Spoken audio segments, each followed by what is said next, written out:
They call this place the action track, and for very good reason. For many decades, this 3/4 of a mile short track has been delivering some of the most thrilling action that you can find on any track that's under a mile on the NASCAR calendar. And this, of course, goes for all series. It's been the same way for the Xfinity Series when they run here. The Wheel Modified Tour earlier in 2024 had an absolute barn burner of a race with wheel-to-wheel contact for the race win in the Real World Series. But today, we get set to see what it's going to be like in the virtual world with some good old Gen 4 racing action. Good afternoon, everyone, and welcome to the show. My name is Ola Rempel, alongside Josh Baird. We're bringing you all the coverage from the High Tide Racing League, MF Racing Designs Cup Series, and race number 6. Josh, 200 laps getting set to duke it out around this absolutely phenomenal circuit. Going to be an absolute barn burner for us here this afternoon. I cannot wait. This is going to get wild. Oh man, Nolan, I am so excited for this track. I know with this league, every night we've been out announcing these have been barn burners, and I know that with Richmond, it's going to be the exact same. So I'm very excited to see what happens here tonight at Richmond. These cars weren't really specifically designed for tracks like Richmond, so you're going to see a lot of struggles with having way more power than is absolutely necessary for this track. And then not as good cornering and turning ability. And the brakes on these cars, we found out, was not the greatest either.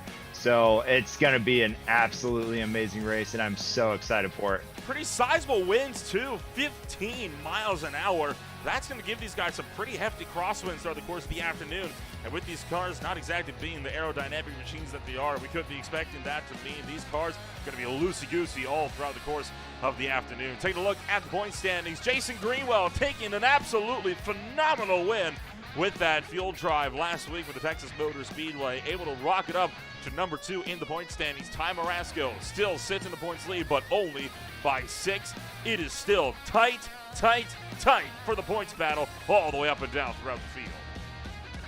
Yeah, we did 5 races, 5 different winners, so this has been such an amazing battle to watch for the point standings so far in the High Tide Racing League. So I'm super excited to see if maybe we get the 6th winner tonight for the 6th race of the season, or if we're going to see a repeat winner. I know that Tony Hilbrands is starting in 2nd tonight, and I think he's still looking for his opportunity to take a win. So he's probably going to be our guy that I'm going to pick tonight to take away the gold medal for tonight. And of course, you have to keep tabs still on that ever critical 12th position. That right now is that cut line for the playoffs at season's end. And it is a dead heat between Kevin Foster and Brian Dees right now, separated by exactly 0 points. Dead tied at 147, and it's only another 4 points back to Mike Messagill in 15th. The battle right now for some of those positions that are looking to fight their way up and into the playoffs is unbelievably tight, really putting emphasis on every spot matters. Yeah, that's a great point, and I think we still have a lot of drama ahead of us for this points battle. It's just been such great racing so far from this league, so I expect to see more shifting, and I could not even begin to predict how this regular season is going to end before we hit the playoffs. So good luck to those guys trying to fight their way into the spots. It's going to be an absolutely wild ride here this afternoon, but before we get to all of that, of course, it is time to see how everything's going to line on up as the field has gotten themselves fully wrapped up in their qualifying efforts. So I'll tell you what, with just under 2 minutes where we'll get ourselves underway here this afternoon, let's take a round of what your starting grid is going to look like for the next 200 laps around the action track. Nick Nickerson starts on the pole with a 21.388. Tony Hilbrands is in that number 2 spot. Michael Thorpe Jr. starts in 3rd with Benjamin Lacey in 4th. Brian Dees is in 5th with Scott Schuer in 6th. Ty Marasco is 7th. Sean Britt in 8th with Kevin Foster and Dustin Ping to round out the top 10. 11th, we have Paul Zadmari in 12th, Connor Gibson. 13th is Eddie Hagee, and 14th, Matt Crockett. 15th, Sean Williams will not put a time down tonight, neither will Dalton Kilroe, Steve Ulrich, or Michael Ashmore to round out the 18. Then, of course, Mike Messagill in that number 19 position will close out this 19-car pack. Not a big field, but still going to be an exciting field. I think Phoenix Raceway has proven, right, that even the smaller grids can still throw up an absolutely incredible race. Same story with Rockingham Speedway earlier in the season. With all of that, there's still a long way to go before this race will come to a close. 200 laps, and this could go either way, right? We thought Rockingham was going to be a caution fest.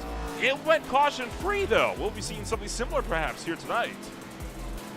Yeah, with all the action that we've seen so far this season and the caution-free action, it's just a testament to how good these guys are with these cars and their ability to handle them around the track. So I expect to see another caution-free night. The only problem that we're going to struggle with is these cars get really loose on this backstretch with how much horsepower they have. So if a guy gets a little too aggressive on the throttle tonight, he may take out his opponents with him. So we'll have to see if these guys have what it takes to keep that wheel in check and have patience as they try and make it through these next couple hundred laps.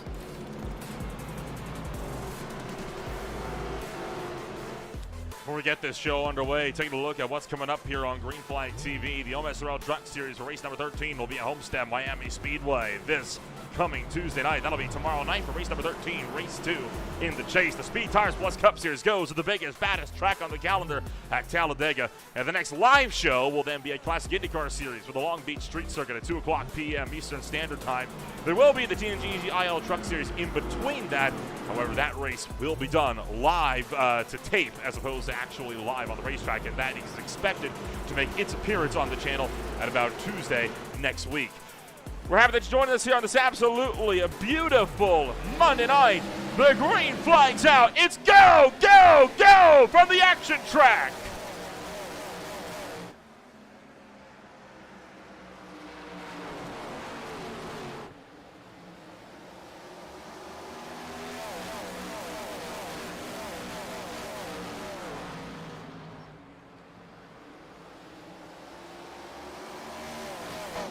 Ripping off the top side of 3 and 4, Nick Nickerson leads lap number 1 to green. The rest of the pack in hot pursuit down to turn number 1. The pack single filing out really quickly here. I'm surprised to see it single file out so quickly, but early on in the race, you kind of want to take it easy. So filing in single file is a great way to keep your car clean for later in the run when you have a better chance to seal your position. And the other thing too is in the real life version of Richmond this year, we had some controversy with the restart zone rather. So good to see these guys keeping it clean on the restart, and Tony Hilbrand's actually had a nice jump alongside Nick Nickerson to keep that car tight coming out of the first couple laps. Paul Satmar taking a look at the driver, the number 24. He has had a bit of a torrid time these last few weeks and has been trying to get himself some better results. Right now, fighting for 12th with Eddie Hagge. While just up the road, Kevin Foster looking to the inside of Connor Gibson. As Foster trying to take that Budweiser, number 8 Chevrolet. Further up through the pack, and just in front of them, Ty Marasco, and a bit of a rebranded number 1 car. You've seen him with the black and blue colors. This time, though, running purple and silver, I believe that is. Running down to the inside of the 31 of Gibson. Interesting color choices. I don't think I've seen that color combination before, but it looks good. MFRD always seems to pull out some sweet paint, so I appreciate seeing that as Foster's looking once again to the inside. I think these guys are going to find their favorite lines here pretty quickly. As the tire stints goes on, you may see them slide up a little bit because the times are going to change depending on the tire wear. And just above them, Matt Crockett. Let's see what he can do as he's going to fight around the outside of Dalton Kilroy on that run down to turn number 1. Sat there into the outside wall, coming down through the tri-oval. He'll swing it up wide in turn 1, and we'll go 3 wide for a moment. Crockett bails out from that middle groove. A lot of the action, though, side by side towards the back as we're single filed out a good way up the field. You still see Hagge, though, trying to maintain that run. He's going to drive around the outside of Marasco and makes up the pass. Hagge up to 10th and 1 and 2 this time by on just lap 8 of this race. And you can see, for the most part, running single file up the field and looking like we're going to be in this one for the long haul. They're doing a great job so far keeping it clean. Single filing out is the best way to do that. Just get in your groove and hang out, wait for that guy to make a mistake as the 15 is on the inside of Foster. Crockett gets around Kevin Foster, and that opens up the door for Sean Williams to try and do the same. The 89 TMNT car down to the inside. And he's going to pick off the Monte Carlo up on the top. So put Kevin Foster now down 7 positions in just the first salvo of laps here, all the way down to 16th now. So Kevin Foster not having the best of nights. Right now, though, critically, that car is clean, and I have a feeling that's not going to be the same for a lot of his other drivers over the course of this afternoon. Kilroy currently fighting it out with Satmar. Yeah, you bring up a good point. One of the things with this track is it's deceptively tight. Those corners are really small, and so your car just wants to go to the outside wall in those turns, and then going down the backstretch, you can be going in a straight line, and all of a sudden when the loose conditions come into play, your right rear wants to come out on you. So these cars really love being in those cookie cutter 1.5 mile ovals, and they do not handle super well on these tiny little 3/4 mile tracks. Kilroe gets around Sat Mary, and that puts Kilroe now up to 12 plus 4 on today for the team FRD number 41. The only other driver that is plus 4 currently is Dustin Ping. He is also on 4 positions. He runs in 6th, right between Brian Dees and Scott Schuer. And again, a lot of the battles up here towards the front have not been getting too close together. Michael Thorpe Jr. trying to see if he can keep Benjamin Lacey at bay in the battle for 3rd. While Nick Nickerson up the road, running away with the race lead, almost 7/10 of a second clear of Tony Hilbrands. Nick Nickerson looking very comfortable in this car and this track, so we'll have to see how that plays out for him. He'll be their first return winner tonight if he can pull it off. So I'm excited to see if he can pull this off tonight, barring any issues. I know last week he did not have the best race because of the technical or the issues that he ran into being involved in accidents. So maybe when we catch lap traffic, it may become a little more difficult for him, or as we go through green flag cycles, you may see him bounce around the positions a little bit. But if he can keep what he's got going now, he's in for a good night. So I think now we start to settle a little bit more into the strategy game of this race, right? This is not like the Gen 7 cars. We can kind of just point and shoot. You really have to use a lot of momentum to even rotate these cars around the racetrack. And I mean, so much momentum to the point. Look at how close these guys get to the outside wall. You're approaching turn 1. We'll get a look the next time they come off of 4 here. We see how much they track up out of the tribal. Now look at how tightly they have to hug that wall, almost grazing it with the right rear as they rock it down into the opening corner. That's how much of an arc they have to take just to try and make these corners. I think, again, really putting a lot of that emphasis on just how difficult this racetrack is in these Gen 4 cars to make any kind of a move. Yeah, I've been watching, doing my homework this week and watching some guys go around the track, and they really have to stomp on those brakes to get the car slowed up enough. So having those wider arcs just helps out with the rotation in the corner. You want to make that circle as big as possible and still be fast. So you may even see a couple guys here that aren't comfortable with how they're braking tonight, and they actually may slide up to that 2nd and 3rd line and find themselves going a little faster around the track. Connor Gibson and Eddie Hagge in a battle for that 9th position on the track. And the AT&T Impala try to see if he can keep Hagge's number 97 behind. Hagge's still hanging on to that inside as they'll look at a 3 and 4, and that time by clears off the final corner, and whoa, boy, almost scraped the outside wall off that final turn as well. But Hagge punched his ticket through into the 9th place. Great move by Hagge to be able to pull that off. He seems really comfortable on that low line tonight, and Connor Gibson seemed like he was pretty comfortable on that 2nd or 3rd line, but man, if you got a guy below you that can really nail that apex through that corner, it's just nearly impossible to beat him. So being on that outside line is not super preferred, but as you saw there with Paul Zadmary, he shot off like a rocket coming out of 3 and 4. Because he was on that higher line, he can get a bunch more speed on exit. So you might see those strategies play off tonight, where those guys that are more comfortable up on that 2nd or 3rd line be able to use that momentum coming out of the corner to beat their opponent on the track. As Paul nearly gets to the inside of the 89 of Williams there, I feel like that there may be some issues waiting to happen if these guys keep racing this tight. Here we go through 3 and 4, and he pinches him, and he gets a little tight. It's hard to pinch on this track because that gets so tight in these corners with these guys. So Paul finally taking that position away from Williams after a nice struggle between those two.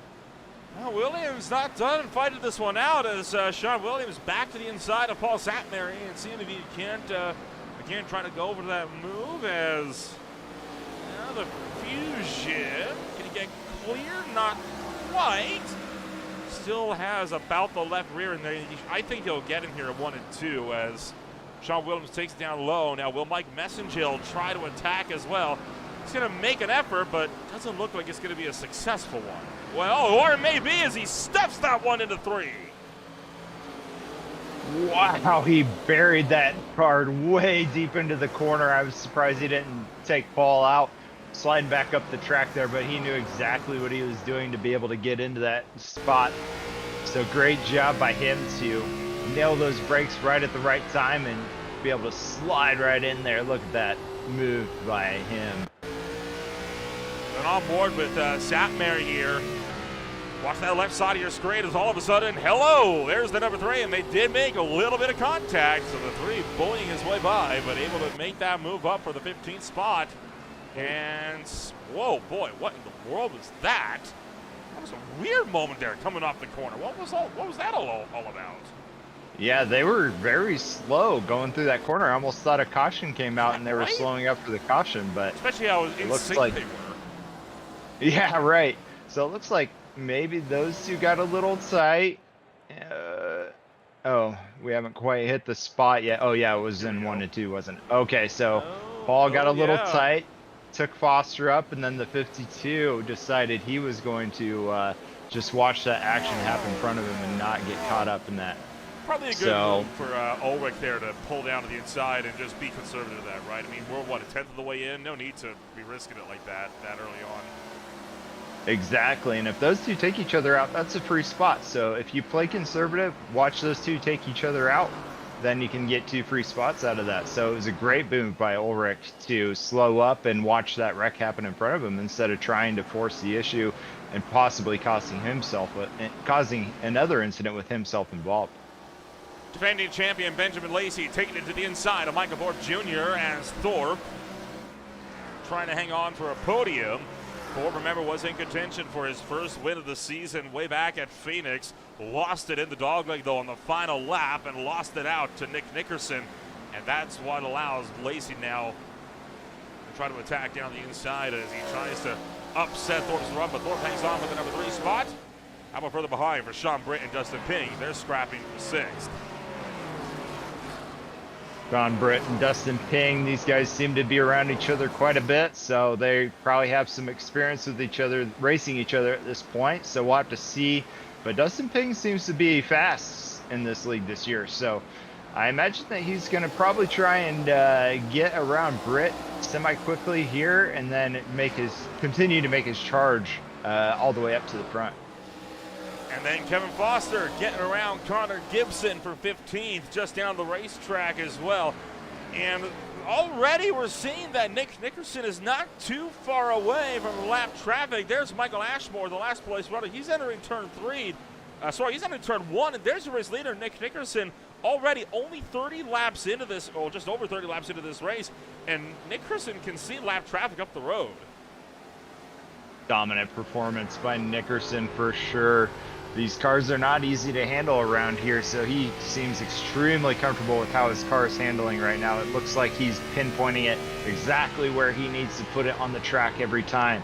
As we see him go through turn 1, see, so that's a technique that I was learning in my homework this week, that you want to apex that turn 2 a little bit later to help give you a better run off that corner, because that wall comes in so quickly. So he did a great job putting that car exactly where he needed to in that turn. It really is really different how differently you take these 2 corners, right? I mean, turn 1, you take that much wider entry and you arc it in low off the corner. Turns 3 and 4, you tend to more try to go for a double apex line, right? You dive it in deep for 3. You try to turn it back in for 4 so you can power off the corner with a bit more straight line speed down the front. You saw a little bit of that right there going on, but for now, we are about halfway through your fuel run here. Fuel numbers, we were getting some of those numbers earlier today. Expected to be about 58 to 63 laps. And in fact, Ashmore is in a pit road with big damage on the side of the 98. Ashmore not looking very comfortable in this car tonight. I know he's pretty new to this car, so he's still learning the ropes of how it handles, and so another learning experience for him as he kind of rides the wall throughout the entire turn there. With these older cars, it seems like once you get sucked into that barrier, it just doesn't want to come off. So unfortunate to see him. Yeah. The initial scraping of the safety barrier, sorry to cut you off, wasn't too bad. It was that when you went into turn 1 hot, that's what did him in. Oh, for sure. Yep. So we'll have to see how his night fares out. I know that, like you said, he's still in a learning experience. So You know, that's just the stripes that you earned as you get more comfortable in this car throughout the season, and maybe next season he'll have a little more experience under his belt and be able to contend up front with the leaders.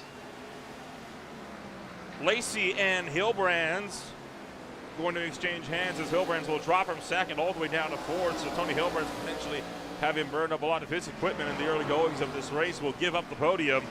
And he might lose the top 5 here as well. He might lose fourth, excuse me, drop back to fifth as well if Brian Dees wants to get up and in the mix as well. This race is flying by already 40 laps in. It's incredible what happens at these tracks, right? I mean, 200 laps, it sounds like a long time. It's really not all that long, though, if you're able to go all green almost all the way through.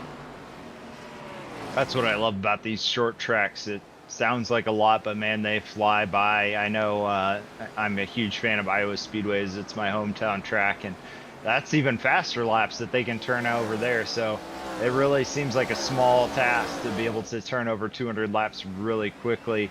But back to Hilbrands, I just think that he was probably beginning to get frustrated with how quickly Nickerson was opening a gap. So he was really trying to close that gap, and now I think it's costing him more time as he's trying to figure out how to salvage what's left of this run.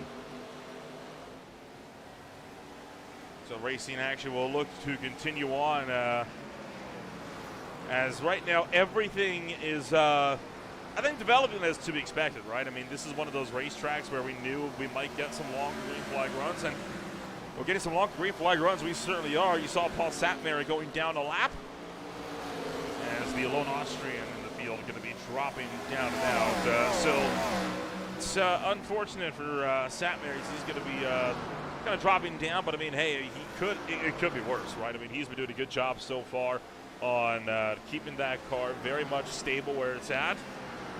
92 can get by him as well. Still plenty of time yet for a caution to get him back on the lead lap.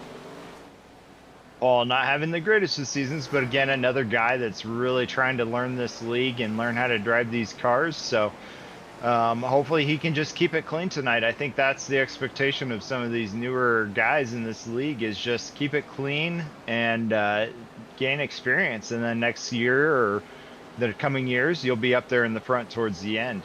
But I think I want to go back to Benjamin Lacey and the fact that he's on a tear right now. I think he's the master of tire saving and fuel saving, and that guy seems to find his way to the front after every long stint that we come across.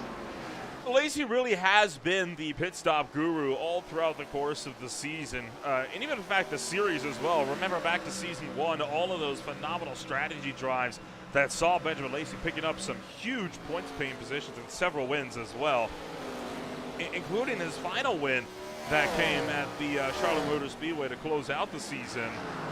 So I'm not surprised to see that Lacey, once again, he's utilizing that tire strategy to start to drive himself further up to the point. He could very well put the battle to Thornton before too long. One fight that is currently ongoing, though, a huge fight for 6th, and that is because they are caught behind the 24 Satmary.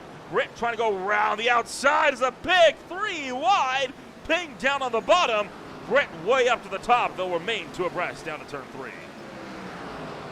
Beautiful job by those guys to manage around lap traffic. So I think that they will be happy with that outcome, because it could have been a heck of a lot worse. But we're coming up on 50 laps here, so I'm sure they're not feeling as comfortable with their cars as they did when we came out of the gate there. Fuel window will open up in about 10 laps or so, just under 10 laps.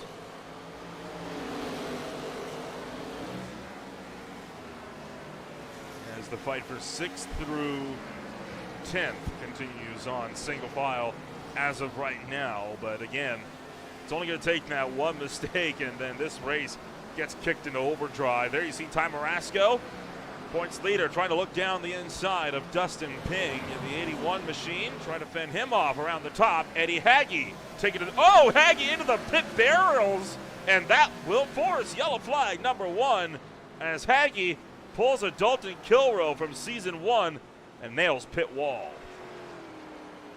Al, that would definitely be a devastating incident if that was better, a little bit better crash physics. If we had some BeamNG physics, I think that would have been quite the spectacle to see for sure. I'm not quite sure. Looks like he struggled with a bit of a loose condition, or he was trying to jump into pit lane and didn't have enough underspeed in order to pull that off. But engine blown, so he will definitely have to use a fast repair there, which is going to it could possibly hurt him later on in the race.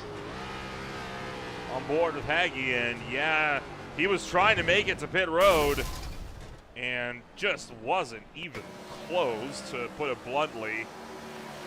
Hag is one of those drivers that's had a lot of pit road issues last season, and well, there we see another one, and that puts us under the first yellow flag of the night. Connor Gibson did make it into pit road before that caution came out, but I don't believe that'll be enough to save him from going a lap down. So he might be on the lead lap just barely, but the rest of the pack into the pits. That was a great job by him to be able to see that incident happening in front and then hopping into the pits to be able to get that opportunity to have another shot on the lead lap. With Haggy, it just kind of reinforces the fact, especially in this league so far this year, is you really have to be practiced at those green flag pit stops. When you're going through these practice sessions, just going and hitting those entries and exits to make sure, because you really want to get the maximum amount of time on these pit stops as they're green flag, but at the same time it'll ruin your race if you misstep. And so that's going to be a huge factor for him tonight, as he now had to take a tow, and then he will use a fast repair there. So just kind of reinforces the importance of practicing for green flag pit stops here in the High Tide Racing League. Kilroe knows all about that mistake, as he, of course, had his own problems and his own disagreements with the pit wall, trying to do the same thing last season at about the same point in the race to boot in the Gen 7 cars. So I know Kilroe is feeling that sentiment, and I'm sure he's glad it's not him this time. I bet. Yeah, it happens to the best of us. I mean, even the most practice you get when you get into a race, it can cause issues. But another thing you got to think about too is brake bias. With Richmond, brakes are a factor on the track, so you really want to tweak that brake bias to make sure that you don't spin, lock up the fronts entering the corners, or lock up the rears entering pit lane. So maybe he had his brake bias tweaked a little too far back, so that way he couldn't get that full rotation to get into the pit lane. So that might be something else that we have to pay attention to tonight, is how the guys decided to adjust their brake bias going into this race. Benjamin Lacey has a heck of a time ahead of him. Looking like there were some of the fuzz that were camping out on pit road with some radar guns, because he was caught speeding and has been sent to the tail end of the field. And Worth Race Control would like to confirm Connor Gibson was already on pit road when the caution came out. So he was able to stay on the lead lap. Unfortunately, he was not able to pick up the race lead, which is what he may have been hoping for. But it does automatically put you at the tail end of the field. If the yellow comes out, you're already in pit road. Okay, that's some trivia I did not know existed in those scenarios. So good. I'm sure he'll appreciate being on the lead lap, but if he continues to drive clean tonight, he'll find himself getting those positions back pretty quickly. And same with Benjamin Lacey. I think that he's shown tonight that he has speed. He just has to be able to maneuver throughout the field as we get ready to go green here on lap number 56. Green flag back in the air. We are back underway at the action track. The rest of the field siphoning down into turn number one. Thorpe trying to cut off Tony Hilbrandt's Mike Messengill, getting a bit down low and crossed up through turn numbers 1 and 2. But able to get ourselves under control as the rest of the pack slicing down through the opening corners. And Nickerson leads the first lap of green with Thorpe running in second. I saw Hilbrandt's had a little bit of a wiggle on that restart, so I don't know what gear he started in, but he may have to rethink what gear he starts in for the next restart. So we'll have to see what his game plan is. I know, when you're trying so hard to fight for that race lead. Wow, he took the apron and was able to survive that. Great job by him to be able to pull that off. But Hillbrand's, you know, one of those guys that really wants to get the most out of his car. So every once in a while that costs you when you get a little loose on those restarts. Got one of the Dodgers trying to fight its way through the field. Dustin Ping to the inside of Sean Britt. So it is right now Monte Carlo going up against, is that a challenger, I believe? Whoa, boy, Britt, where are you off to? As Sean Britt nearly finding himself into the wall. Big moment there for him. He's able to get it back underneath him, but chasing after Dustin Ping on the road in that number 81 as the rest of the pack remains pretty tightly packed, nose to tail, especially from Marasco on back, and now Matt Crockett into the outside wall entering one.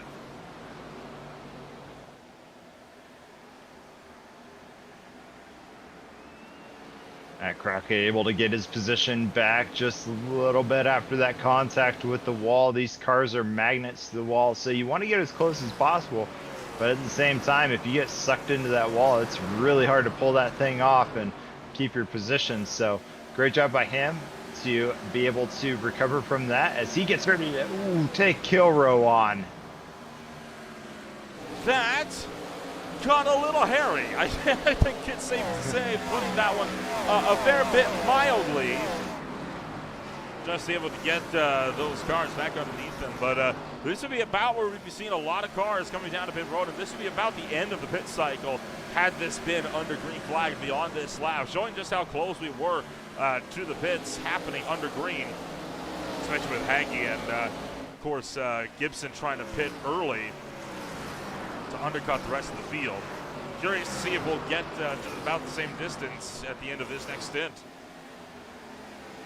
Yeah, I'll be interested to see that. I think that may play into the fuel strategy a little bit, considering when the caution was coming out. So we're going to have another fuel battle ahead of us, I think, and we'll have to see how each team responds to that adversity with the caution coming out at that time. So as the 4 gets a little close to the number 1 there, Stuber deciding to pinch Ty Marasco down to break his momentum as he does it again going through 3 and 4. Richmond doesn't seem to be Marasco's track, does it? I mean, we're used to seeing this one car up at the front for pretty much all of the races so far this season, but I mean, he's been on the backslide ever since the drop of the green flag tonight. Yeah, Marasco not comfortable with the car, or he's got some sort of weird strategy going on. I know he's always that guy that tries to push the stints out as long as possible, and he may have realized with that caution coming out a little earlier than expected that he's going to have to do a little bit of fuel saving. So we'll have to see what kind of strategy is playing out for him tonight, if it's a car comfort issue or if it's a fuel strategy issue. Well, him scraping the outside wall in that run down to turn 1 is going to do him absolutely no favors. So the Fusion potentially in a little bit of trouble, but we'll keep tabs on him throughout the course of the next little while. For now, you've still got this fight for spots up the road as guys like Michael Thorpe Jr., Tony Hillbrand, and Brian Dees all continue to duke it out with one another in a pretty hectic fashion here, working around through turn numbers 3 and 4 and back to the front straightaway. Still showing no signs of anybody being able to catch that number 2 car who was pulled out a huge gap in front. This is a beautiful little pack going on here. We'll have to see if any of these guys can break away from this pack and try and track down the leader. He's got another 1 second gap on everybody tonight, so this just must be his track to be beat at this so far this race. 2 distinct packs forming. You've got about 2nd on back to about 8th, and then 9th on down to 15th. And these are pretty loose packs, right? They're more single file trains, but packs, I guess you could say, nonetheless. Connor Gibson trying to attack Scott Stewart in that run down to turn numbers 3 and 4. Instead, he's going to have Benjamin Lacey look to open up the door around his outside and pick up the spot. And all that while the 15 of Crockett goes into the outside wall again in 1 and 2. But again, look at that overspeed that he gets on that high leg coming off a 2 down the back chute. That's going to be a huge strategy for these guys tonight, using that high lane to get momentum on that stretch there. The low line is obviously faster through the cornering, but if you can time it just right to get that overspeed on that front stretch and then dive down into the spot just in time for the corner, you may be able to pull it off, but you're also risking too that your opponent was not expecting you to, dive down and they weren't prepared to brake for you. So it's kind of a sketchy move to try and pull that off. But a lot of the times you just kind of wait for your opponent to make that mistake while you're riding that high line. But he's doing a great job to defend his position or try to advance his position by riding on that high line. Here we go. We got Lacey once again looking to take another spot as he exits that corner there with relative ease, taking that spot, and he's climbing the ladder back up towards the front of the field. I'm sure he's kicking himself right now for getting that speeding penalty earlier on in the race. Quite possibly, yeah, and up the road, look at what we've had exchange in hands as Dalton Kill making a pretty aggressive dive, it looked like, to the inside of Sean Williams to pick that spot off, as you saw him absolutely send it down the inside of 3. And watch this. 8 and 9 left a huge hole, and Kill said, thank you very much. That was beautiful braking execution by Kilroe. These cars don't brake super well, so timing that perfectly is quite the sight to see. So great job by Kilroe to pull that off. As we got Ty Marasco once again fighting for another position. We'll have to see if he can hold off Gibson as he comes out of this corner. Gibson might have some overspeed being on that outside line. Nope, it looks like Marasco may have finally gotten into some sort of groove here as he tries to recover some of those positions he's lost earlier in the race. And then, of course, you got Benjamin Lacey trying to battle his way back through the field after getting the speeding penalty under that first yellow flag as well. And I think, again, showing just how difficult it is to really be able to make an effective pace here at Richmond. I mean, we saw Lacey consistently fighting for the podium positions earlier on, but now struggling to get around Scott Stewart to get back into 10th. Yeah, he may have to be battling a little harder with his tires to try and make up these lost positions. So he may not have the car that he once had on that last run that was really good on the long run. And he'll have to struggle through this pack once again and burn up some more of that rubber. So we'll have to see how Lacey fares after having to battle through the pack to try to get back up to the front. As we got Britt and Ping once again trying to duke it out for position. These guys know how to race each other at this point in the season, and they're doing a great job as Britt looks to the inside. Looking for the inside, Dustin Ping way up on the top of the shelf, meanwhile, keeping him at bay. And looking like the Charger going to keep out in front for just a little while, as he has still got a charging Dustin Ping, charging Sean Britt just behind. Michael Ashmore back in the pit road, and could this be game over? It's very early to be coming down and in for a pit stop, especially since he was already in once under the caution, get damages repaired, and that car looking like it has seen better days. Yeah, it looked like he had a little bit of canter to his car, like it wasn't driving straight, but that could just be the ability in these setups of these old cars to stagger them. I think that's something that was a feature that you could really stagger these cars to make them turn on these smaller tracks. So it could have been just that, and I just don't think he's super comfortable at Richmond. This is an extremely tough track for this car because this car wants to go fast, and this track does not allow that with the tight turns. So it is really tough to be able to tackle this track with this car, and that's why they call it the action track. Well, I mean, you have to keep in mind as well, right? 750 horsepower straight to the rear wheels. It's not kind to big fire-breathing beasts like these. And it does make the racing something else, right? I mean, there's two types of exciting racing. You've got the pack racing style that you can get for short track series, right? Because for guys like the ones that run in the Wheel and Modified Tour, this is almost like a super speedway for them. They're barely breaking into those corners, and it really is incredible to watch them fly around here and see Sean Williams bobbling loose and losing a trio of positions. Then you get these other types of cars, right, where you get them a bit more spread out, yes, but they're having to wheel these things around the track, and that makes it even more thrilling when they get side by side. It's like having a big dog in a little apartment. It just has a ton of energy that it wants to let loose, and the next thing you know, it's causing damage. So, yeah, these cars are definitely meant for the bigger tracks. So, having to master them around a short track just proves, your skill set to be able to have patience and be able to manage your tires well for a car that definitely wants to be in a bigger space than this. And we'll be getting to see these cars when they're in that little bit of a bigger space, of course, later on in the season as the championship continues to circle out. And if you want to get a look on how they're going to be when they're at full chat next week, Auto Club Speedway, 125 laps, 250 miles, one of the longest races on the season. And it was, I think, one of the wildest races in Season 1 as well, in the Gen 7 cars, where we had quite a few very almost frightening airborne wrecks. I'm super excited to see these cars at Auto Club once again. We've kind of, bounced around to different styles of tracks, but that one kind of fares to this style of car. I think the exit of 2 and 4 are a little bit wider than some of these other ones we've been to recently, so I think we should see some great action coming from that track like we did at Vegas.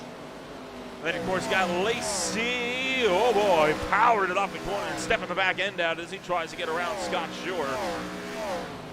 Lacey to the inside. Can he secure that run for a top 10 and finally get to that 10th place? No, not quite. He's having to really work this one with Shore. It's so difficult to try to make up one of those spots when you're kind of stuck in the middle of like this. I mean, that inside lane, it doesn't have a lot of speed on the exit. In fact, right there, you saw him overshoot it. Look at how much time he lost just from losing that momentum mid-corner.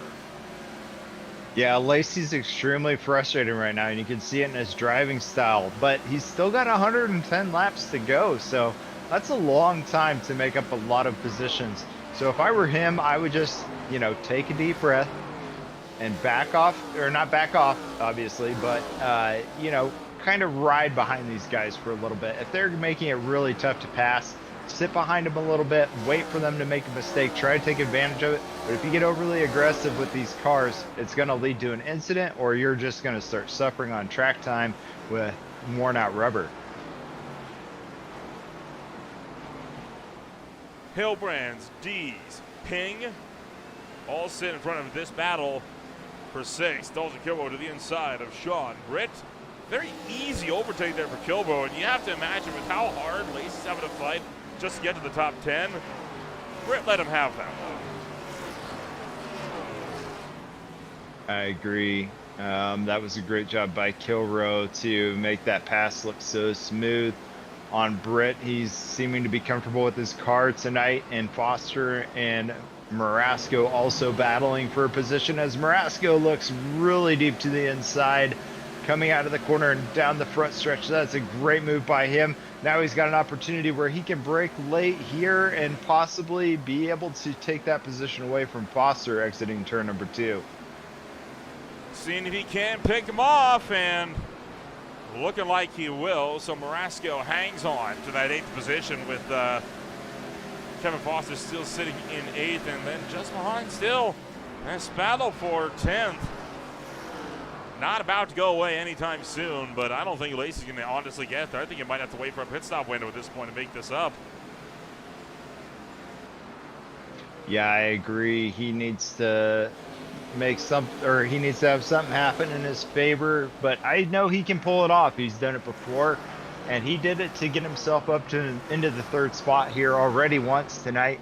So as long as he stays patient, I'm sure the window will open for him to be able to take advantage of that.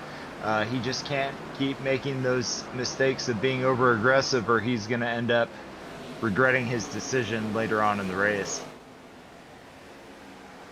Justin Ping has got Dalton Kilrow breathing down his neck as once again they will lap Paul Satmary, who still sits that one lap down. And the 41, look at how much he's able to close the back of the 81 that time, with how much Ping's corner exit of turn 2 was compromised by Satmary, and that lets Kilrow get all up in Ping's mirrors.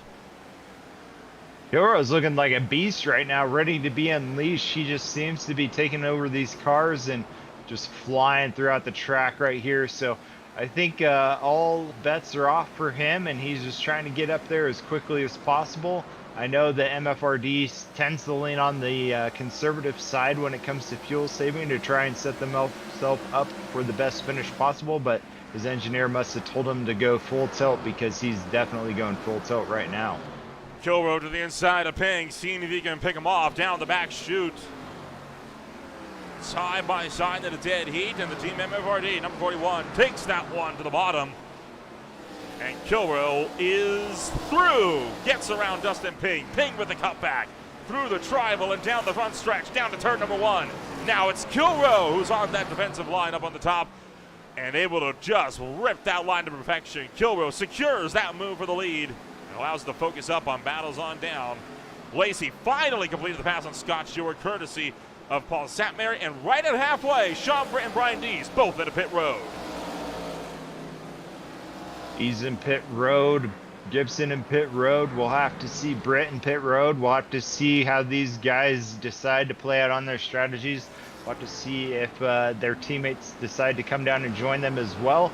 And now we get to see Benjamin Lacey unleashed. He finally had his window of opportunity meet him, and he took it well. So now he can really put his head down, and I'm sure with 98 laps to go that he'll be able to find himself back up in a prime position to finish his race well. So good job by him to be able to pass those two cars in quick succession. Ping once again trying to see if he can attack Ty Marasco. Marasco, though, going to hang on this time by as we cross over into the second half of that race, and now Marasco started to build up a gap. Dees, Britt, Gibson all came into pit road. Paul Satmary's into pit road right now as well. Other than that, we are still, everybody's still on the racetrack from 13th on up. And still yet to come down under this latest green flag run. And again, I think potentially a little early for them to come down into, well, I guess not entirely early, right? I mean, about what, 51 laps we were running that? They went 52 the last time by. Pit window opens at 58, so short by just under 10 laps, but they might be split it up 50 and 50 to go to the end. Yeah, we'll have to see how that strategy pays off for them. I know the guys that stuck it out last race were the ones that came away with the win, but cautions tend to screw up these cycles, so we'll have to see if they can keep it green, and that'll help kind of shape up the future for those guys that decided to short pit. The tire wear on these cars isn't super detrimental like we've seen at some of the other tracks so far, so I imagine that getting fresh rubber with 10 laps to go won't be a huge advantage for them, but we'll have to see. Maybe I'll be wrong by the end of this. Ping, Lacey, and then as well as that, Foster and Stewart just behind are right now the only two battles that are within, well, really the only two battles that are side by side on the racetrack, especially this one between Lacey and Dustin Ping, as Benjamin Lacey continuing to try to get his charge going to the field. He'll make up the pass for 6th. Ping thinking about going back at him, can't make the move, so Lacey continuing to hang on as driver, the number 7, pulls hard off of turn number 4 to the front straightaway. He'll secure that 6th position and is about a second and a half away from the top 5 as well, but that's headed up by Ty Marasco, a driver that historically never goes down easily. Yeah, he's going to have a tough task ahead of him because it looks like him and Kilroe both right now are having pretty dominating drives. So we'll have to see when Lacey catches them, if he does, on this cycle here, to see if he can make that pass. This may be an opportunity. Let me see here, doing quick math in my head. It may be an opportunity for him to pit here in the next couple laps to try and help see if that helps gain advantage for him later on in the race.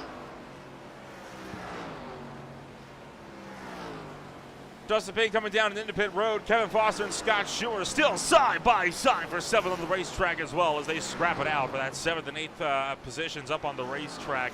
The 4 Fox equipment gear, number 4 Mustang down to the inside, doing a good job on playing defense as he continues to keep Kevin Foster at bay in the Budweiser in Monte Carlo. And up the road, looking like Tony Hillbrands might be under fire. Dalton Kilrow has been very slowly creeping up through the field, right? He's been finding more pace in that machine, and he's now trying to apply some pressure to the challenger. Whoa, whoa, whoa, whoa!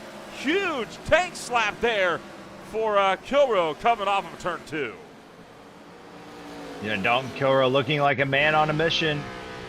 We'll have to see if this pays off for him, if there's anybody and we just had a caution. I think Satmar and Nickerson just collided, but there was the snap and then a big crash on the racetrack.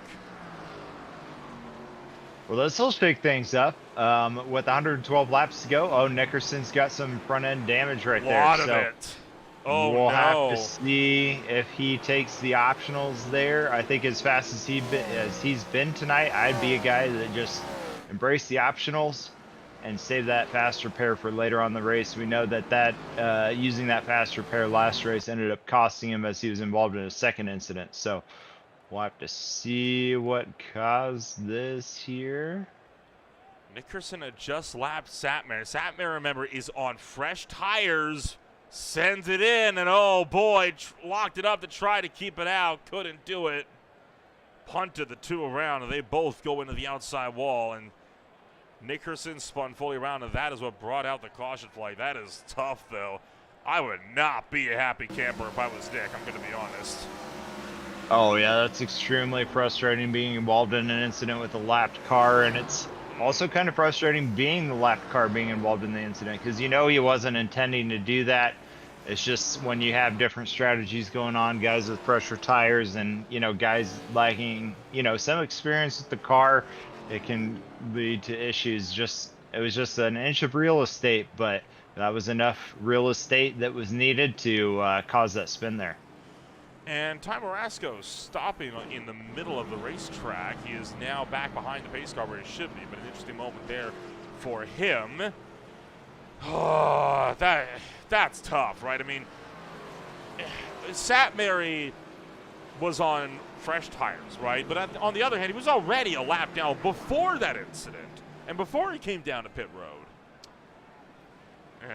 Yeah, he was very late on the brake for being a lapped car because he was pushing tight going through that corner. He might have missed his apex as well, which didn't help the situation to make that tight car in the late apex just drive him right into Nickerson. So we'll have to see what Nickerson's thoughts are here. It looks like he ended up taking the fast repair there. Maybe gambling on the fact that he's been in such clean air throughout the night that he thinks that he won't have another incident.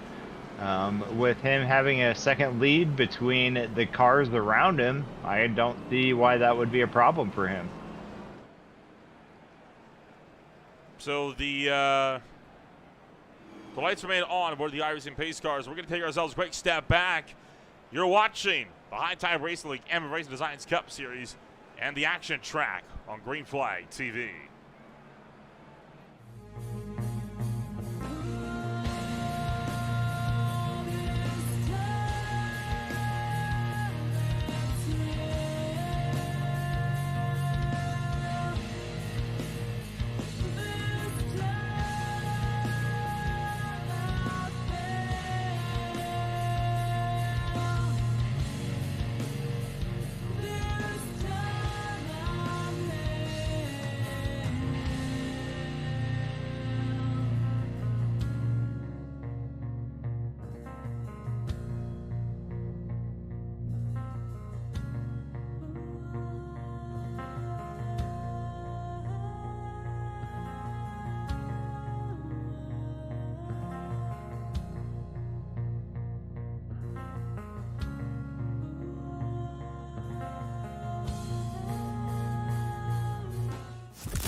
Lights are out aboard the iRacing pace car. We go Green Flag Racing this time by with just over 80 laps to go. Nickerson still your race leader in the Coors Light machine, as he'll take this one down into turn numbers 3 and 4. And we are back to Green Flag Racing in Richmond, Virginia. Huge jump by Nickerson there. So great job to be able to get out in front and then he'll be able to extend that lead. But guess who's in fourth? Benjamin Lacey once again back up towards the front. So his ability to get through the field ended up paying off, and he's able to make up for that mistake earlier on in the race with the speeding penalty, as we have Hillbrands and Thorpe going too wide. We'll have to see how this fares out. As Thorpe is spinning. Dumps it into the outside wall, and that's a big hit for the driver, the number 34. Spins it back down to the bottom, and he'll bring out caution number 3, and that looked like that was all self-inflicted there. Yeah, I think it was. He may have his brake bias set a little too far forward there, because it looked like it spun going into the braking zone. So we'll have to see. Hillbrand's giving him a nice little tight. Yeah, I think he might have his front brake bias set a little too far forward and ended up getting loose entering into that corner. He tried to. You know what? Go ahead, sorry. No, I was just gonna say, you know, when you get that risky brake bias, you can always, it just takes one lap for you to make that kind of mistake, and realize that maybe you should set it back a little bit more, but we'll have to see how that fares out for him. It looked like he tried to throttle it up to keep it off of the wall. We'll take a listen on board. Yeah, he throttled that car up, but not to try and spin it out, mind you. He knew it was going to go all the way around. That was just never to try and keep it out of the outside wall, and unfortunately, it was too little too late at that point with how much speed he was carrying. I think so. It's really hard to handle these cars once they begin that spin. We'll have to see if this is going to be an optional damage type of fix for him, or if he'll end up using that fast repair, but regardless, it's going to send him to the back of the field. So he's going to have, you know, what Benjamin Lacey ran into earlier in this race, where you're going to have to fight through traffic that's a little bit slower. Yeah, I think he wanted to break a little bit deeper there to give him just enough ability to get in front of Hillbrands and pinch him off from having the ability to get back alongside him. Cautions 2 and 3 coming out in pretty quick succession from one another. Of course, we talked about Auto Club coming on out next week. One of the longest and fastest races we're going to have on the calendar. The next track that I think that even comes close to those types of speeds will be Talladega. That kicks off June.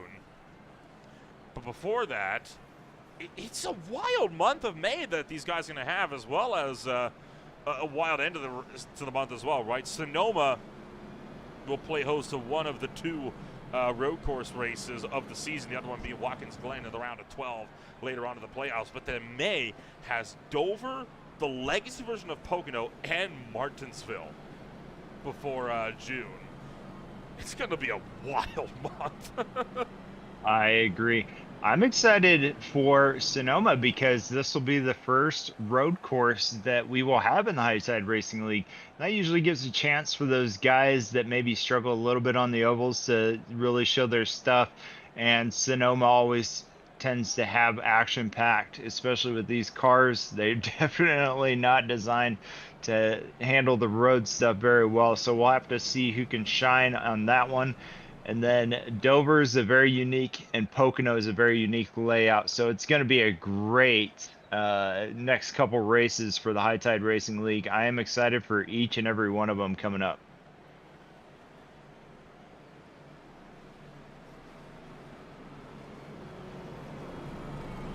Pace car has turned out the lights, and we will get set to go over green flag racing once again with 76 laps on the docket.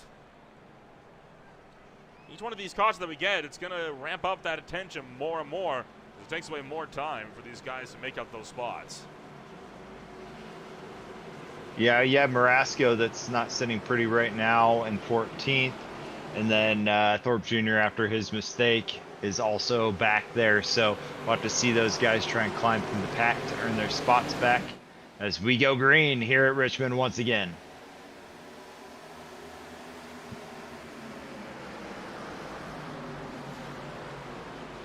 Nickerson and Lacey looking to go side by side. As Benjamin Lacey pulls clear for the number 2 spot. Tony Hilbrands picks up 3rd. Kilrow and Schuer side by side for 5th, just behind, as this pack funneling it all the way out down the front straightaway and in towards turn numbers 1 and 2. Now looking to go way out wide is Matt Crockett, driving around the top and almost into the outside wall.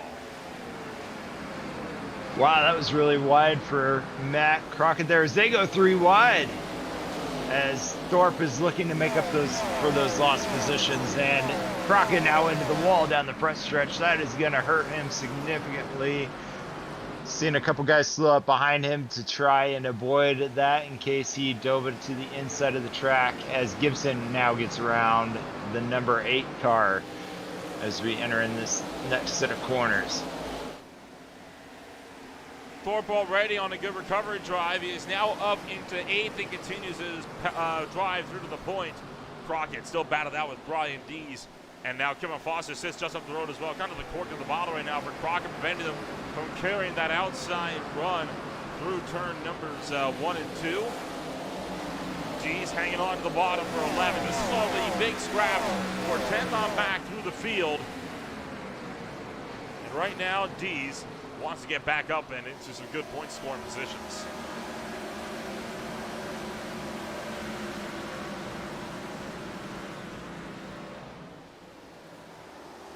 Crockett seeming to love that top line there tonight. I think it seems to be the most comfortable spot for him on the track. Maybe not comfortable with his braking zones, so he needs a little bit more of that speed through the mid corner to be able to keep up with these guys out on the track. And you know, obviously, like I said earlier in the race, there is a strategy to ride in that outside line where you do get a bunch of overspeed coming out of the corners. So he may be more comfortable with that, as you see right there, the number 15 being able to get a ton of speed. But the problem is as the guys that went low are also going down the straight and then high up on the straightaway, you kind of lose the ability to carry that momentum and you have to back off a little bit. So that's where that strategy can also hurt you a little bit, is having that struggle going down the straight.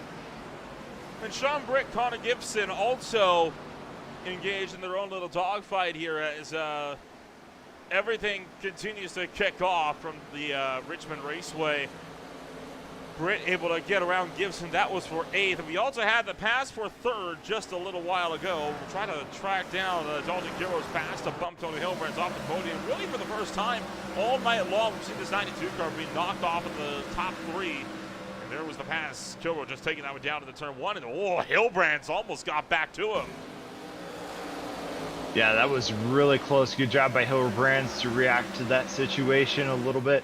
Dalton Kilrow just seems to be on a tear tonight. I think if there's anybody that can catch Nickerson, it's going to be Kilrow with how much speed he's able to put through these corners. So very comfortable with how his car is handling tonight, and I'm excited to see how this one finishes for him.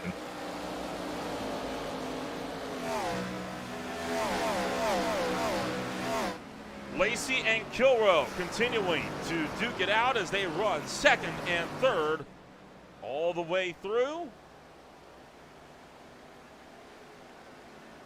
Nick Nickerson up at the front, 1.3 seconds, continuing to pull away. This 2 car has led almost every single lap of the night, and short of the couple where he got taken out, he took that fastware right. He's been back up in form, and so far, it doesn't look like anybody's going to be able to get close to him.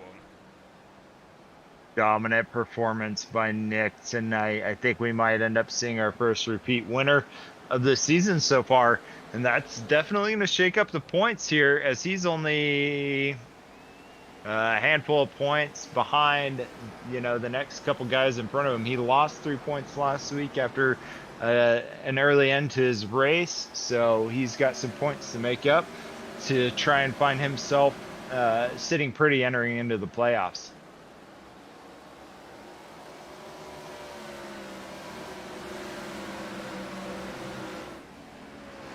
At this point, where do you go? What do you do, right? We still have one more pit stop window underneath us tonight. We are not good to go to the end.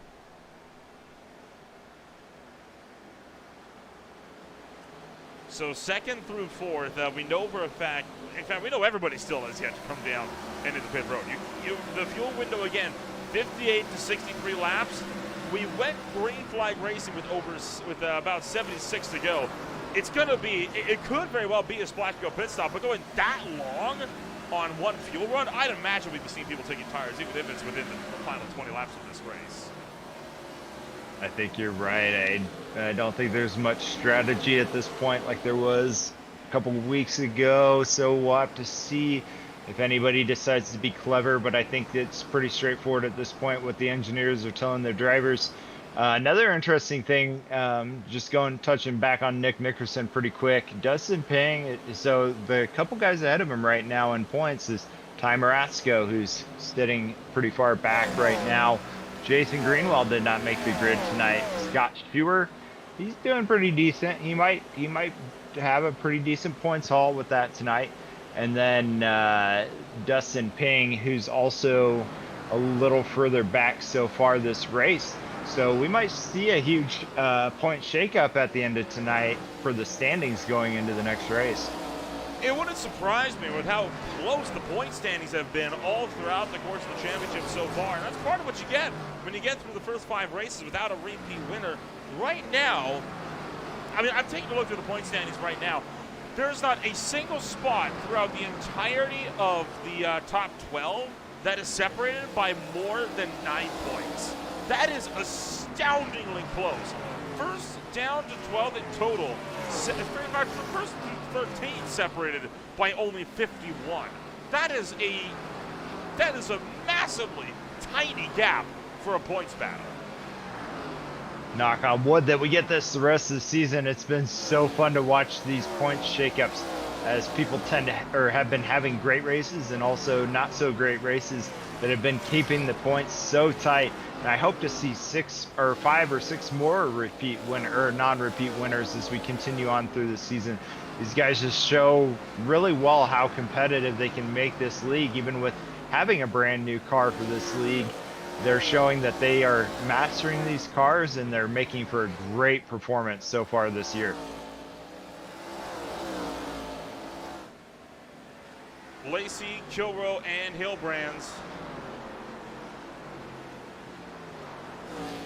still with about 3.5 tenths of a second separating a lot of them. This is the closest battle trio you've got on the track. If you want a more specific battle duo, Kevin Foster and Mike Messenger separated by 0.2 of a second as well. A little further down the pack, a gap that's very much ebbing and flowing right now, just a little ways in front of your race leader, about half a lap behind. But again, showing no signs of going away anytime soon either. This is, again, going to be one of those little duo battles that will go right down to the pit stops, unless Messenger can take it from Foster here and drive away with it. Yeah, he took the car in really deep there. It looks like it's going to pay off for him. Kevin Foster seems to be having a lot of battles on his hands tonight, so I'm sure he's going to be a little worn out after this one, after fighting lap after lap just to try and keep his positions and try and gain positions on the track. But he's still on the lead lap, so he's still got a contention to have a really good points haul tonight if he continues to keep that up. And these guys right here are kind of keeping it. It looked like Hillbrands was about ready to take on to the inside of Kilroe, but it seems like these guys have kind of filed out a little bit as we got Ashmore back into the pits once again. He's got some damage to that nose of the car. Must have got some contact with the wall.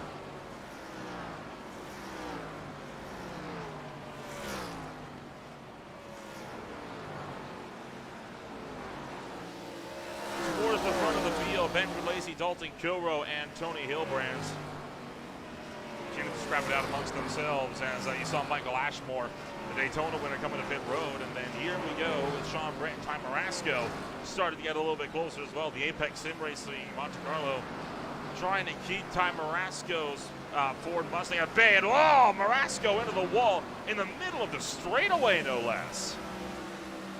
Yeah, Marasco seems to try to get as close to the wall as he can every lap. And, you know, this isn't the first track that he's collected the wall in the middle of a straightaway. I just think he really is comfortable trying to get as close as possible. But at the same time, if you touch that wall, it's going to cost you a lot of time. So Maybe we'll see if he continues to press his luck as he presses towards that wall, or if he's going to back off that wall a little bit to try and save that paint and keep his lap times consistent. Paul Satmary also makes his way into pit road for his final stop of the night. Just under 50 laps to go for him. And Marasco started to open up the door on Britt, looks to the inside. And Sean Britt's driving up the top shelf of turns 3 and 4. Marasco taking that one down low as Britt breaks early. Great job by Marasco to take that spot. I think that Sean Britt's the type of driver that likes to be a little higher in the lanes as he goes around the track, but it seems like Marasco really was comfortable being down on that low side there as he takes the position with relative ease. Sean Britt not wanting to fight that one too much, considering how much time is still yet to go in this race. So he will let Ty Marasco have that one fairly easily. And again, that just leaves this the closest battle between Kilroe and Hillbrands for third and fourth. But even then, not pushing all that hard. It does seem like a lot of these drivers are just waiting around really for that pit stop window to roll around. You see Matt Crockett, speaking of which, making his final stop of the night with 46 to go.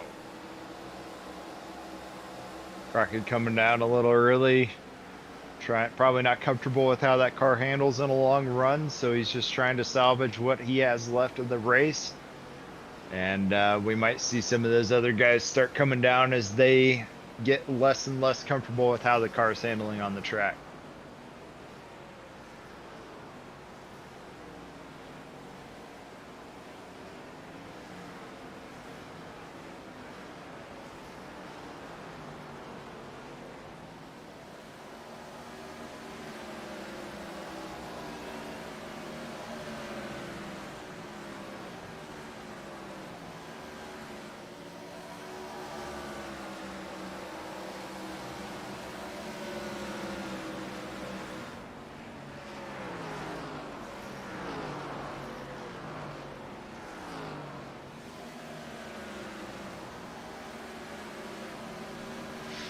Yeah, Kilroe playing the sleeper hand tonight because he didn't even put a lap time down on qualifying. So I don't know if that was intentional because of or because of an incident that nulled his qualifying times.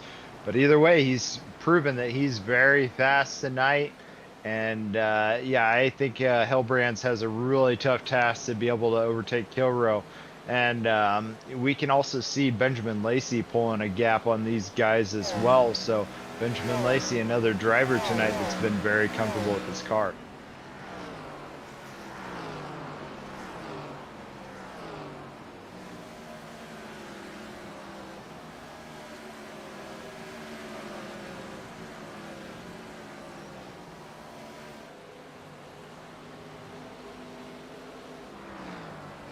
Yeah, and these typically cliche pit stops where it's not really a huge strategy call at this time. It's probably going to be a lot of follow the leader. The only couple guys that I may see undercut the pit strategy is the guys that feel like they're being held up and they don't really have the opportunity to pass that guy in front of them on the field. They may undercut him 1 or 2 laps to try and see if they can jump him on that. But for the most part, I think we're going to probably see some cliche green flag stops as Dees dives into the pits. Brian Dees making the pit stop from 10th on the racetrack. As yet more cars start to slowly but surely make their way in. We're in that final fifth of the race, under 40 laps to go. It's all a numbers game now, right? I mean, we're at this point, it's not so much a pace game. This is all now about when you come down to get those tires, when you come down to get that fuel, and how much that can influence your decision. Interesting enough, Brian Dees taking only a 2-tire stop with under 40 laps to go. I think that the tire wear on this track really isn't super terrible. So I'm not super surprised to see him taking only a 2-tire stop there. And if I were anybody to run an undercut strategy, I think at this point it would be Hillbrands. It would be my guess that probably does the undercut strategy because he's closed the gap now on Kilroe.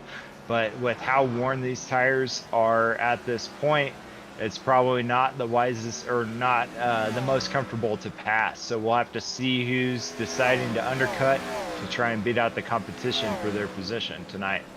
Sean Britt, the next driver to come into pit road, and this is from 9th place. So we'll see what the number 55 Monte Carlo was able to do as he'll make his way into pit road. If I'm Benjamin Lacey, right, I'm thinking I'm potentially trying to undercut Nickerson at this point on the tire strategy just to try to get out there and get a bit of an edge going. I think that'd be a great call for him. We'll see how this is going to pan out, though. Michael Thorpe Jr. getting around Scott Schuer.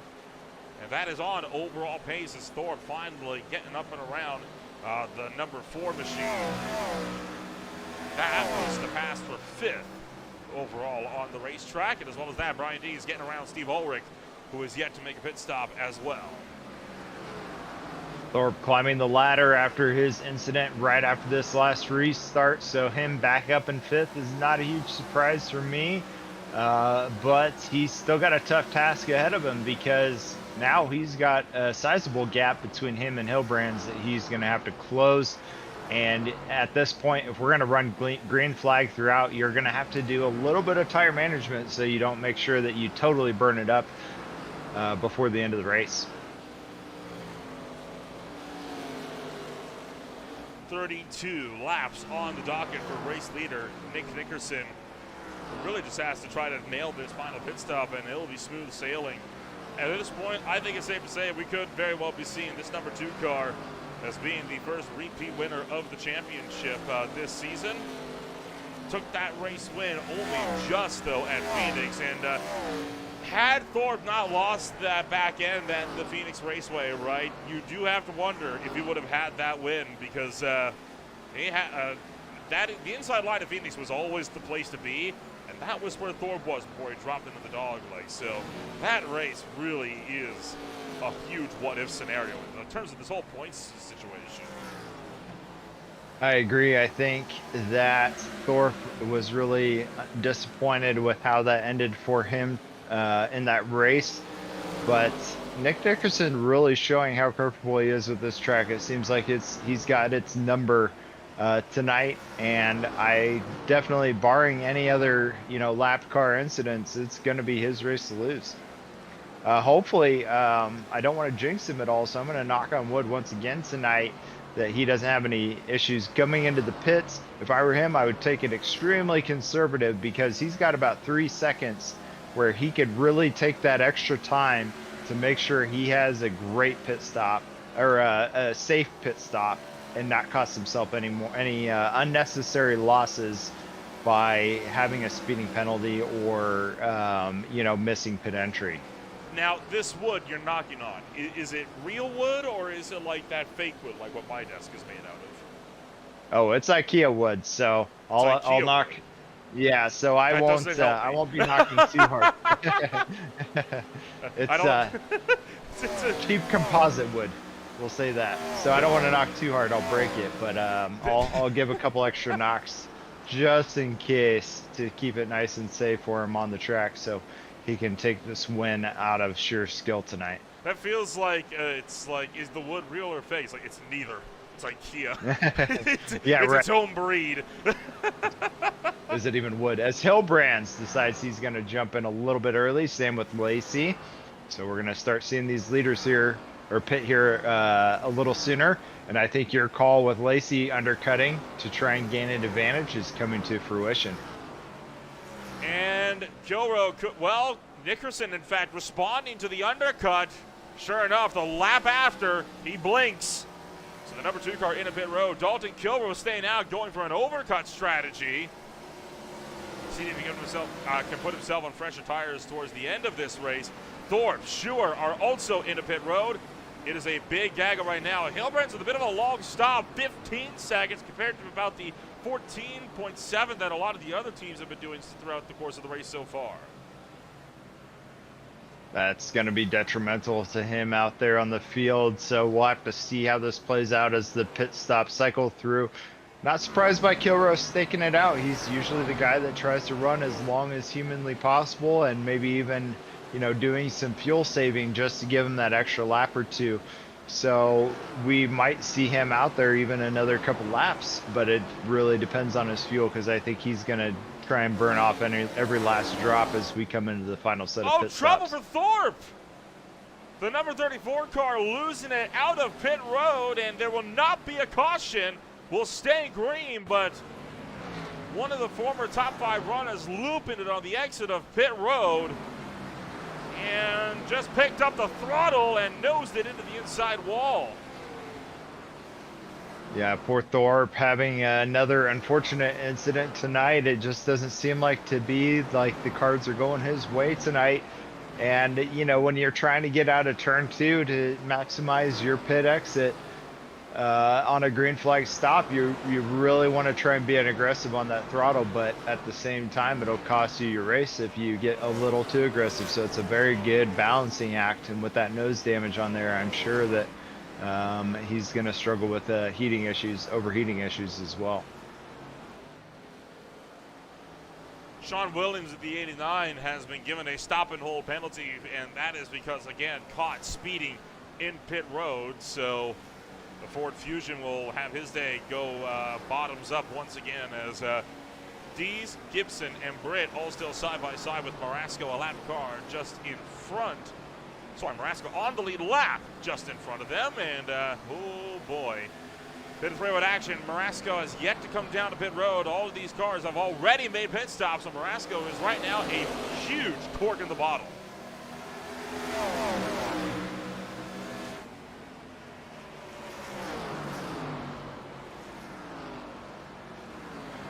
Britt to the inside of Brian Dees. Meanwhile, in that battle for the 6th position as Dees and Britt lunge down to the turn numbers 3 and 4. The Apex Sim Racing Monte Carlo trying to bend off. Dees up on the top shelf and look for a little bit of free wide behind them for a brief moment. Right now, though, this is the battle for the first spot outside of the top 5, and it's going all the way of Sean Britt. Now, granted, you got 1st, 2nd, and 4th that have still yet to come down to pit road as well. Yeah, 1st and 2nd, the 2 guys we usually see trying to stick it out as Dalton Killero finally ran out of fuel to make him have to come down to get some fresh tires there and get a little bit of fuel to get him through the rest of this race. But 17 laps to go with that fresh of tires may pay off for Dalton Killero there. And Ty Marasco is even able to stretch it just a little bit further than his teammate on that one. So we'll probably see Marasco here in a little bit be able to, or have to make that same pit stop as well, but really being able to stretch the fuel. I know we've seen that a lot from him this season, being able to lift and coast through the corners and be able to really stretch the fuel mileage on that car. Sean Britt loses out on the top 5 to Tony Hilbrand as Hilbert's broke around him and has already built out over a 2nd gap. Meanwhile, Dees still trying to battle it out with Britt just behind for that 6th position. Dustin Ping and Steve Ulrich, they are laps down, fighting it out for what is 14th on the racetrack. And there you see a slow Kevin Foster on the inside, letting them through as well, as I believe Foster is still on old tires as well. Still on the lead lap, but very much on old rubber. And there you see Lace just in front of them. Ty Marasco comes to the pit road. We are now just waiting on Foster, and then we will have our field fully set to the end of this race. And I believe that will lock us in with 12 cars who will remain on the lead lap. That might turn into 11 here, though, if Marasco can't get out of get out of pit road in time. Also notice that Killero had dropped clear back to 11th, even behind Thorpe Jr., so probably not a very good pit stop for him. He must have had some sort of issue if even Thorpe was able to get around him after he had that spin earlier in the race. Well, no issue, right? But remember the fact that a lot of these other guys, they've been out on fresh tires for 10, 15 laps longer than Killebrew. That's a lot of time to lose on old tires out there on the racetrack. The difference is now he's got the freshest tires out of the entire field. Yeah, that may pay off for him even with 12 to go. We'll have to see if that was a smart move by his engineer to keep him out there on the track longer, as Stewart made quick work of Dees going through that corner. A dozen laps to go. Time running out. Kilroe looking to the inside of Michael Thorpe Jr. And he will put Thorpe down to 10th. Well, Kilrow will make up the spot for the number 9 position. And Team MFRD machine gets out in front for the Chevrolet. Battles off for third as well. Hilbrand to the inside of Foster. Foster, remember, still on old tires. Still has not come down to pit road under this green flag run.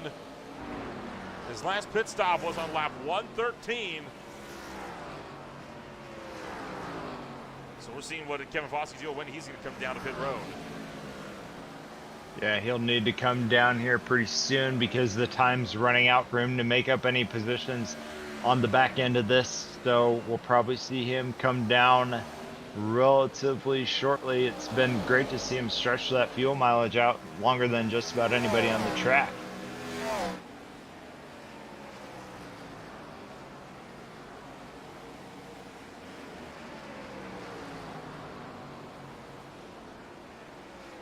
There we go, seeing Kilrow once again making quick work of these guys on older tires. He's really beginning to chase down some of these guys, but after the last like 2 laps, I don't really see him. He hasn't been closing the gap a ton, I guess is what I was trying to say. So I don't know if he can make up 16 seconds with 7 to go.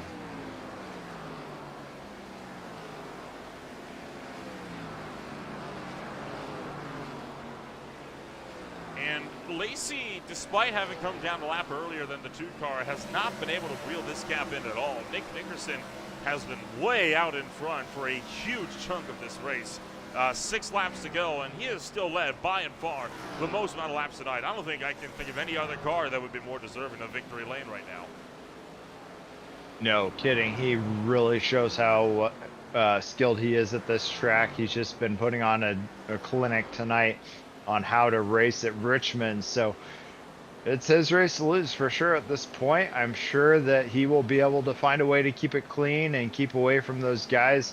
Like I said, or with this being a 4-second gap, you know, he could even just slow it up a little bit and allow for, you know, keeping those elbows tucked in and keeping away from those cars. So we'll have to see. I'm sure it's going to be him standing at the top step of the podium tonight, and then Lacey and Hilbrands also have a decent sized gap for them. So I think we are beginning to see the podium shape up here at Richmond.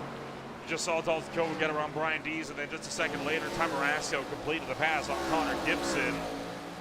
All the while, your race leader takes 3 to go on what has been nothing short of domination from the action track. And this 2 car looking set like he wants to contend and put himself up as a main contender for the series title. He only ran a part-time schedule in season 1, but looking like he wants to really come out swinging then for season 2. That's another good point you bring up too. You know, some of us guys that race here in iRacing have real life responsibilities, so that means that you may not get that full season schedule that some of the other guys do. So you really want to, even though he's well into the top 5 of points tonight. Oh my, I think somebody just hit the wall. I heard a huge bang that made me jump in my seat. I think Britt just found the wall, but Nick Nickerson on the white flag lap. We'll take a look at that in a second. Holy cow, that made my heart leap into my throat for a hot second there. Nick Nickerson, though, taking it around the top of turn numbers 3 and 4. And the Coors Light Mustang takes it to victory lane. He's your first repeat winner of 2024. Absolutely dominating performance by Nick Nickerson. I don't think anybody had any tricks in up their sleeve to be able to catch him tonight. As we have Sean Britt and Dalton Kilrow battling for their position on the final lap. Looks like it was given to Kilrow there. Satmary. Satmary got up and over the wall. That's what it was. That scared the crap out of me. I cannot. I had the volume turned up on my headphones, so I cannot understate how loud that was. That was. Luckily, I was muted there. That was a hard stopper. Holy cow. I did see that smoke pass the screen, but I was not aware that there was a loud crash that came along with that. And look at that donut that he burns through the infield there. That was beautiful. job by Nick Nickerson. Back to what I was saying earlier, though, when you are a part-timer on a full schedule like this and you don't get drop weeks awarded to you, you really need to take advantage of your time out on the track. We've seen him be a full-time contender or a full-time racer so far this season, so he may not have that same issue that he had ran into last season, but it doesn't hurt to be top 5, and now maybe even talking about a second and third place finish for Nick Nickerson after this race win tonight. He'll continue to burn it down to the front straightaway, so we'll take ourselves with a rundown of your official post-race results after what was an absolutely incredible race here this evening. It is the number 2 machine to take it to victory lane alongside Benjamin Lacey. Tony Hilbrands will manage to recover back for a nice 3rd place. Scott Shewer is down at 4th, with Dalton Kilrow in 5th. Michael Thorpe Jr. was 6th, Brian D. 7th. Ty Marasco, Connor Gibson, and Sean Britt, the last cars on the lead lap to round out the top 10. 11th place will be Matt Crockett. 12th will be Kevin Foster. 13th, Mike Massengill. 14th, Dustin Ping. 15th, Steve Ulrich. 16th was Sean Williams with Paul Zathmary in 17th. And then 30 laps down was Michael Ashmore in 19th, with Eddie Hagee retiring early after heading that interior pit lane, the pit attenuator. We'll take a rundown to talk to the guys, of course, that were able to finish up on the podium here this afternoon. And it is first and foremost the driver of the number 2. It is going to be Nick Nickerson himself, a driver that ran that part-time schedule, but he'll come home today and become the first repeat winner of 2024. Nick, it was complete domination today. What was the secret? Man, there's no secret. It's just I had a setup and a track combo that just felt perfect for me. And man, I was just clicking off the laps, trying to save the tires as much as possible, but also stay out in front of everybody. And had one little mishap. I have to go back and watch the replay and see exactly what happened. I know I didn't see him until the last second, but I know I left kind of like the inside lane open. Maybe I didn't leave enough, but either way, at the end of the day, still got it done. It was a wild way for you to take the race win tonight, and I know for you it was more a question about lap traffic and pit strategy. What was the immediate thought then when you saw Benjamin Lacey pit a lap ahead of you? Oh yeah, I mean, I just wanted to stay out with the guys that I assumed had the same amount of speed, or were within 5 seconds. So as soon as I saw them pit, I was gonna pit. I didn't want to be the first. I didn't want to be the last. Just I always feel like the best bet is just to pit within a couple laps of the guys you're actually racing. And so we did, and I think I lost maybe half a second on pit lane there, but lap traffic kind of helped me out there, I believe, because I was able to bring it from 3 seconds up to 4 seconds by the end of the race. And yeah, man, felt good.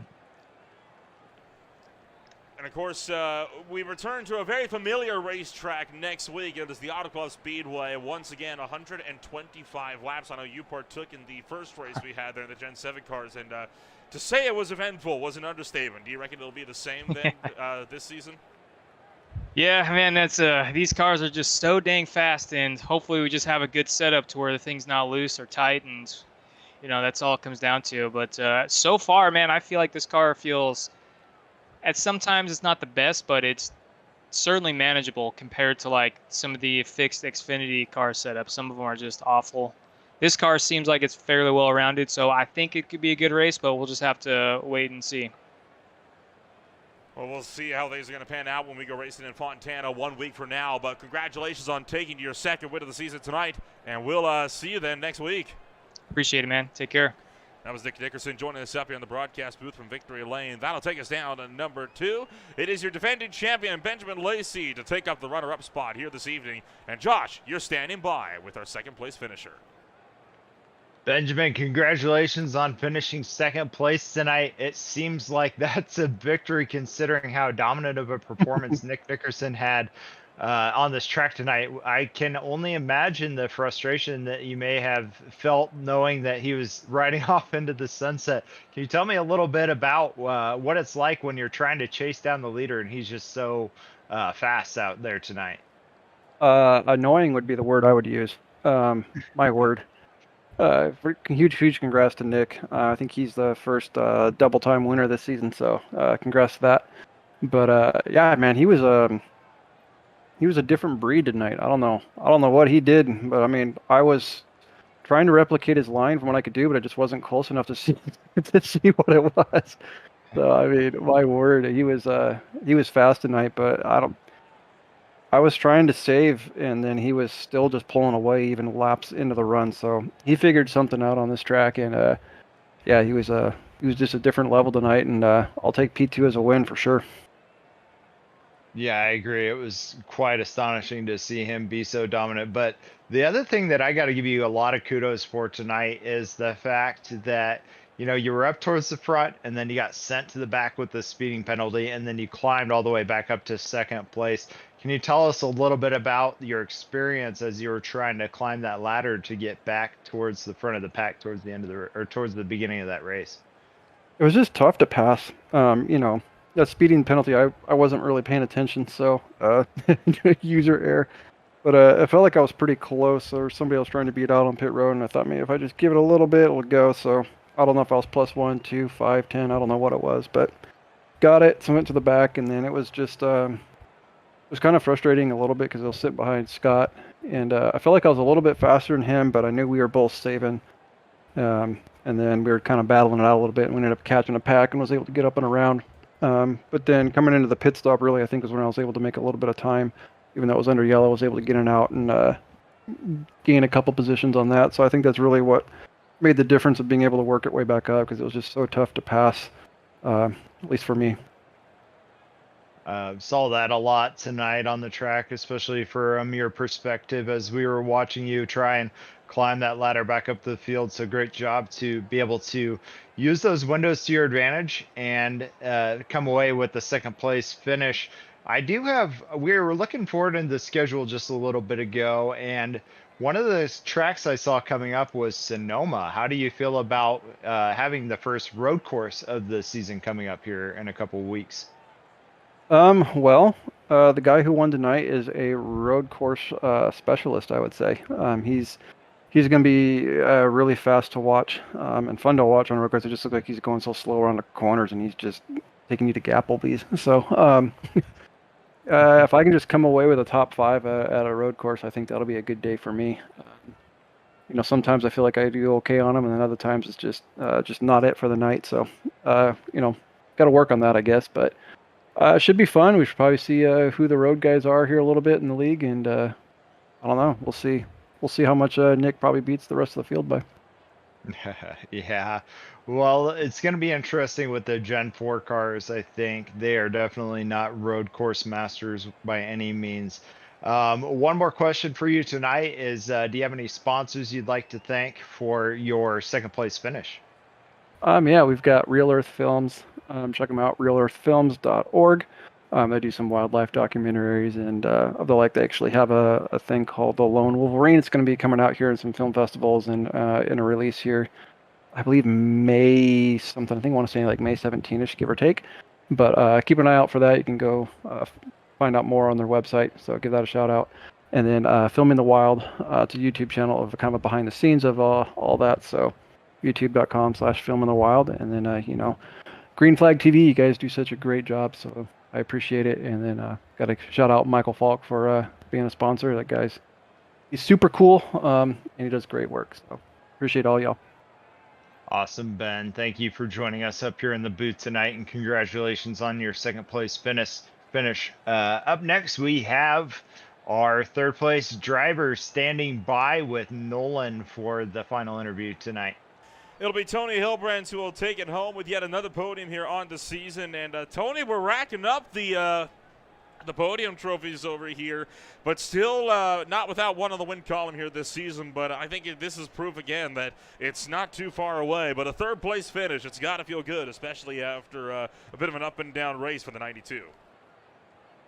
Yeah, last week probably could have been different if I didn't get wrecked a couple times, but tonight went pretty well. I was just hoping for a nice clean run, and I don't know, halfway through that first run, I kind of got out of rhythm, and I never got it back until towards the very end there. But Yeah, I don't know what Nick was doing. He didn't fall off at all. Everybody else was. So I don't know. Might have to see what's going on there. But no, good win up for Nick. Yeah, I just wanted the clean finish and a good finish, which I got here tonight. So I'll take that. I moved up in the points, and next week's California. So hopefully that track's wide enough to stay out of danger. Well, I mean, you mentioned being wide enough to stay out of danger. It didn't stop us from racking up the yellow flags in the first season when we were there with the Gen 7 cars. But it's a wild race coming on up in the next week, so no doubt it'll be, I think, a fun one. But where do you expect to finish at a track that relies a lot more heavily on the draft? I think aero is going to be a little more important because unless the setup's like really loose, you're going to burn your right front up if you're pushing too hard trying to draft with people. So it's going to be another tire management race, and unless I get wrecked or something, I should easily be up here to see you guys again next week. And I definitely want to get the best finish I can next week. So heading into the road course, anything crazy can happen, and I could run fast at road courses. It's just hard keeping it consistent the whole race. So should be talking to you guys again next week up here, and yeah, it should be a good race. And you mentioned coming into this race, you were in 6th place of the points. That's going to rocket up into the top 5 now with this podium. How confident are you on being able to make that top 12 then in the next few weeks? I'll definitely make it. I'm just hoping I can get a win or two before then as well. We got some good tracks coming up after the road course. Definitely looking forward to Pocono. But yeah, I should easily make it into the chase there. And once you're in, anything can happen. So looking forward to it. Sounds like a plan. We'll let you take your leave then. But congratulations on taking the absolutely fantastic 3rd place finish tonight. And we'll see you next week then in Fontana. Thanks, guys. Have a good one. Tony Hilbrandt's joining us up here from 3rd place on the podium, and that is going to be it then for our podium finishers here tonight. But it was a wild race, right? I mean, the action track, once again, not disappointing. And, we talked about it, right? Right, your name eluded me for a second, right, Josh? But it's Fontana next week. It's going to be wild. Auto Club Speedway, 125 laps, 250 miles. One of the longest races on the season, only really matched by Daytona. Bound to be a fun one. Yeah, I'm expecting to see an amazing action-packed race once again from this league. But I think we're also beginning to see the standings start to take shape. Some of those guys that we've been kind of seeing having good races tonight once again showed why they are up in the top 5, top 10 for the point standings. So I think Auto Club is going to be no different there. I love having the fact that we've been seeing green flag pit stops from these guys as well. So just overall been such an amazing season to watch and be a part of. And I think Auto Club's going to give us that same type of action next week. It'll be a wild week of racing coming on up next week on Green Flag TV. But don't forget, tomorrow, the Homestead Miami Speedway will host the 2nd race in the chase for the Ole Miss Road Truck Series season. That'll be at 8:45 p.m. Eastern Time. The Speed Tires Plus Cup Series will be down at the Talladega Super Speedway at 9:15 on Thursday night, with the Classic IndyCar Series returning on Sunday afternoon to the Long Beach Street Circuit for race number 3 at 2 o'clock p.m. DNGGIL Truck Series race that'll be taking place this Saturday night will be recorded live to tape, and that will be we'll aim to have that out by Tuesday afternoon before the HTRL race.